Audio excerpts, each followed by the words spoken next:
आज के सत्र में आप सभी का हार्दिक स्वागत है। मैं बी.एस. विशाल, सहायक प्राध्यापक हिंदी, चंद्रपाल लड़सेना शासकीय महाविद्यालय पिथौरा। आज का हमारा विषय है कबीर एक समाज सुधारक के रूप में। हम महात्मा कबीर को एक समाज सुधारक के रूप में इस कालखंड में देखेंगे कि वे हमारे समक्ष एक समाज सुधारक के रूप में किस प्रकार से आते हैं। हिंदी भक्ति काल की संत काव्यधारा न केवल साहित्य की दृष्टि से अपितु सामाजिक और धार्मिक दृष्टिकोण से भी विशेष महत्व है। जिन संतों की काव्यवाणियों ने तत्कालीन परिवेश का सच्चा और सुंदर चित्र प्रस्तुत करते हुए इसे मानव सुलभ बनाने के लिए पूरा पूरा प्रयास किया, उनमें महात्मा कबीरदास का स्थान सर्वोपरि है। कबीर केवल संत कवि ही नहीं थे, अपितु वह महान युग दृष्टा और सच्चे मार्गदर्शक भी थे। समाज सुधारक कबीर के व्यक्तित्व के विभिन्न पक्षों का विवेचन इस प्रकार से प्रस्तुत है। इसमें सबसे पहला है सामाजिक सुधार। कबीरदास जी के द्वारा जो सामाजिक सुधार के कार्य किए गए हैं, उसमें सबसे पहला है जातिगत ऊंच नीच का विरोध, मांस भक्षण और हिंसा का विरोध, हिंदू मुस्लिम ऐक्य पर बल, कथनी और करनी का विरोध, हिंसा का विरोध, संत असंत का भेद, धार्मिक सुधार, मूर्ति पूजा और आडंबरों का विरोध, बाग लगाने आदि आडंबरों का विरोध, प्रेम और ज्ञान में समन्वय, भाषा के क्षेत्र में समन्वयवादी दृष्टिकोण। इस प्रकार संक्षेप में हम कह सकते हैं कि कबीर अपने युग की परिस्थितियों से विशेष रूप से प्रभावित थे और इन परिस्थितियों से प्रभावित होकर उन्होंने एक समाज सुधारक कवि के रूप में अपना अमूल्य योगदान दिया है। इस सामाजिक सुधार विशेषता के अंतर्गत और कुछ बिंदु हैं, जिसमें पहला है आचरण की सात्विकता। आइए देखते हैं। समाज सुधार की दृष्टि से कबीर का एक महान कार्य सात्विक आचरण पर बल देना माना जा सकता है। साधना में नारियों को बाधक मानते हुए उन्होंने लिखा था कि एक कनक और कामिनी दुर्गम घाटी दोए, चलो चलो सब कोई कहे, पहुँचे बिरला कोय। किंतु इसका यह अभिप्राय नहीं है कि वह नारी जाति के ही विरोधी थे। उनका विरोध भोग विलास में नारियों से ही रहा है, क्योंकि पवित्र आचरण वाली सात्विक नारियों की उन्होंने प्रशंसा भी की है। दूसरा है छुआछूत का विरोध। छुआछूत की समस्या पर यद्यपि इस प्रकार के कार्य आधुनिक काल में गांधी जी द्वारा किया गया था, किंतु इस दिशा में कबीर भी पीछे नहीं रहे। उन्होंने ब्राह्मण वर्ग वर्ण द्वारा छुआछूत का प्रपंच खड़ा करने की भर्त्सना करते हुए कहा था, काहे को कीजिए पांडे छोटे विचार, छोटी से अपना संसार। तीसरी विशेषता है जातिगत ऊंच नीच का विरोध। छुआछूत का विरोध करने के साथ साथ कबीर ने जातिगत ऊंच नीच की भावना पर भी तीव्र प्रहार किया है। एक और तो उन्होंने अपनी इस प्रकार की युक्ति से मानव मात्र के समानता का प्रचार किया कि साईं के सब जीव है, गिरी कंजर दोय। दूसरी कविता है जाति पाति पूछे नहीं कोई, हरि को भजे सो हरि का होई। तो दूसरी ओर उन्होंने कटुतापूर्वक ब्राह्मणों के ब्राह्मणत्व को चुनौती देते हुए यहाँ तक फटकारा कि यदि तुम वास्तव में ब्राह्मण होने के कारण हम नीची जातियों से श्रेष्ठ और महान हो, तो फिर तुम्हारा जन्म मार्ग भी हमारे समान क्यों है? क्यों नहीं तुम दूसरे मार्ग से उत्पन्न हुए हो? जो तू बामहन बामहनी जाया, और राह है क्यों नहीं आया? इस प्रकार इन बातों से, इन कविताओं के माध्यम से उन्होंने जातिगत ऊंच नीच का विरोध किया। अगला है मांस भक्षण और हिंसा का विरोध। मुसलमानों के साहचर्य के कारण हिंदुओं में भी मांस भक्षण की प्रवृत्ति बढ़ती जा रही थी, जिसकी कबीर तीव्र भर्त्सना की है। उन्होंने इस संदर्भ में बड़ा ही सजीव यह दृष्टांत दिया है कि बकरी पाती खात है, ताकि काढ़ी खाल, जो न बकरी खात है, तिनको कौन हवाल। इसी प्रकार उन्होंने मुसलमानों को भी फटकारते हुए कहा है कि दिन को रोजा रखत है, राति हनत है गाय, यह तो खून वह बंदगी, कैसे खुशी खुदाए। अगला है हिंदू मुस्लिम ऐक्य पर बल।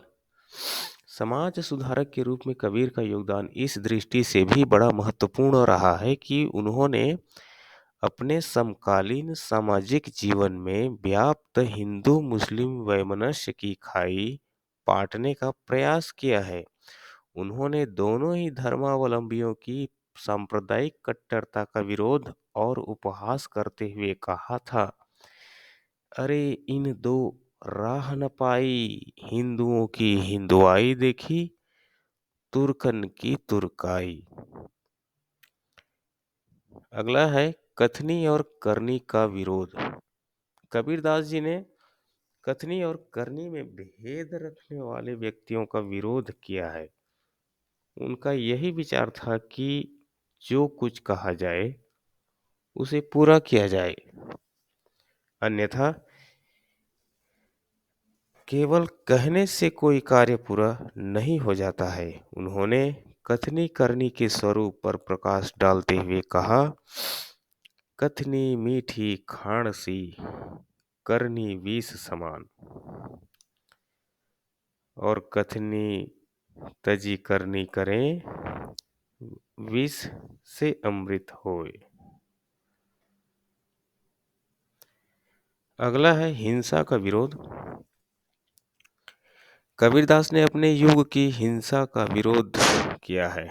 हिंसा करने वाले हिंदू मुसलमान की निंदा करते हुए कबीरदास ने कहा है कि वे हल वह झटका मारे, आगि दो घर ला। इस प्रकार अगली विशेषता है संत असंत का भेद। कबीरदास ने संत असंत, सज्जन और दुर्जन के भेद को भी बहुत ही अच्छी तरह से समझा है।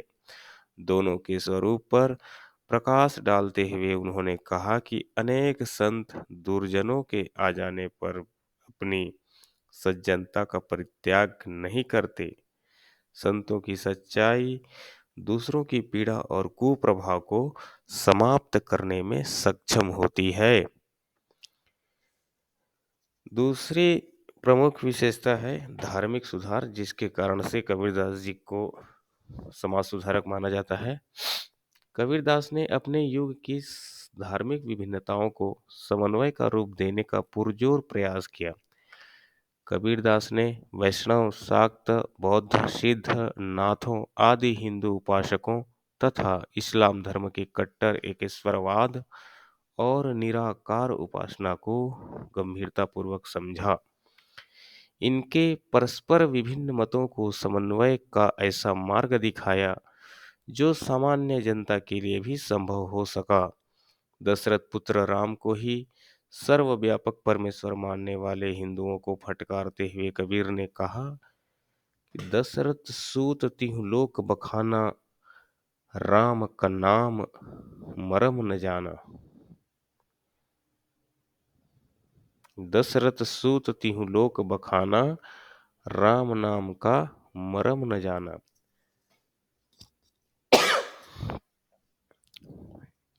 इसी विशेषता के अंतर्गत और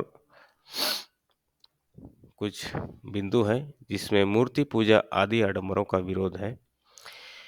कबीरदास ने किसी प्रकार की मूर्ति पूजा, सिर मुड़ाने, तिलक छाप लगाने, माला जाप करने आदि की कटु आलोचना करते हुए बहुत बड़ा विरोध प्रकट किया।